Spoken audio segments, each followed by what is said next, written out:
सासू माँ, बहू और ठाकुर जी। सासू माँ हर रोज ठाकुर जी की पूरे नियम और श्रद्धा के साथ सेवा करती थी।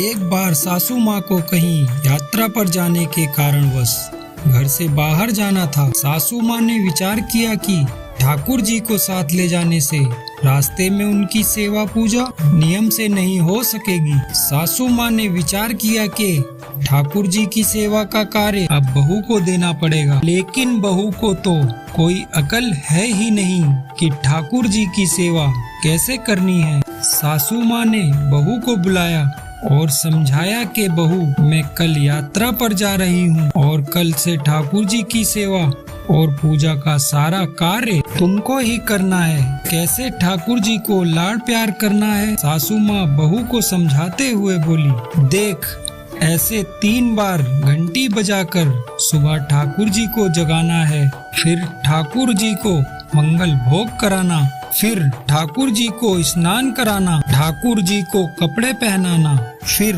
ठाकुर जी का श्रृंगार करना, फिर ठाकुर जी को दर्पण दिखाना, दर्पण में ठाकुर जी का हंसता हुआ मुख देखना, बाद में ठाकुर जी को राजभोग लगाना। इस तरह सासू माँ बहू को सारे नियम समझाकर यात्रा पर चली गई। अब बहू ने सुबह ठाकुर जी का सेवा कार्य उसी प्रकार शुरू किया जैसे सासू माँ ने समझाया था। ठाकुर जी को जगाया, नहलाया, कपड़े पहनाए, श्रृंगार किया और दर्पण दिखाया। तभी उसे सासू की बात याद आई। सासू माँ ने कहा था कि दर्पण में ठाकुर जी का हंसता हुआ मुख देखकर ही राजभोग लगाना। दर्पण में ठाकुर जी का हंसता हुआ मुख न देखकर बहू को बड़ा आश्चर्य हुआ। बहू ने विचार किया, शायद मुझसे सेवा में कहीं कोई गलती हो गई है, तभी दर्पण में ठाकुर जी का हंसता हुआ मुख नहीं दिख रहा। बहू ने फिर से ठाकुर जी को नहलाया, श्रृंगार किया, दर्पण दिखाया, लेकिन ठाकुर जी का हंसता हुआ मुख नहीं दिखा। बहू ने फिर विचार किया कि शायद फिर से कुछ गलती हो गई। बहू ने फिर से ठाकुर जी को नहलाया, श्रृंगार किया, दर्पण दिखाया। इस बार भी ठाकुर जी का हंसता हुआ मुख नहीं दिखा। बहू ने फिर से ठाकुर जी को नहलाया। ऐसा करते करते बहू ने ठाकुर जी को 10 बार स्नान करा दिया। हर बार दर्पण दिखाया, मगर ठाकुर जी का हंसता हुआ मुख नहीं दिखा। अब बहू ने 11वीं बार फिर से ठाकुर जी को नहलाने की तैयारी की। अब ठाकुर जी से रहा नहीं गया, तो ठाकुर जी ने विचार किया कि जो इसको हंसता हुआ मुख नहीं दिखा, तो ये तो आज पूरा दिन मुझे नहलाती रहेगी और तब तक भोजन भी नहीं मिलेगा।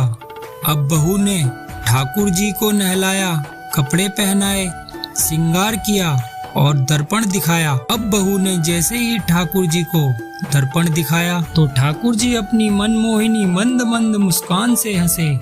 तब जाके बहू को संतोष हुआ कि अब ठाकुर जी ने मेरी सेवा स्वीकार करी। अब ये रोज का नियम बन गया।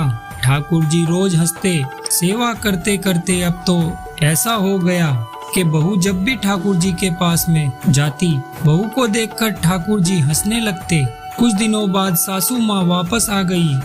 सासू माँ ने आते ही पहले ठाकुर जी को प्रणाम किया और कहा कि हे प्रभु, क्षमा करना अगर बहू से आपकी सेवा में कोई कमी रह गई हो, तो अब मैं आ गई हूँ, आपकी सेवा पूजा बड़े ध्यान से करूँगी। तभी सासू माँ ने देखा कि ठाकुर जी हंसे और बोले कि मैया, आपकी सेवा भाव में कोई कमी नहीं है, आप बहुत अच्छे से मेरी सेवा करती हैं, लेकिन मैया, दर्पण दिखाने की सेवा तो मुझे आपकी बहू से ही करवानी है। जय हो बाल गोपाल जी। निर्छल सेवा भाव से प्रभु भी प्रफुल्लित होते हैं। दोस्तों, आपसे अनुरोध है कि कहानी पसंद आए तो लाइक और कमेंट जरूर करा करें। Please support me. जय श्री राम।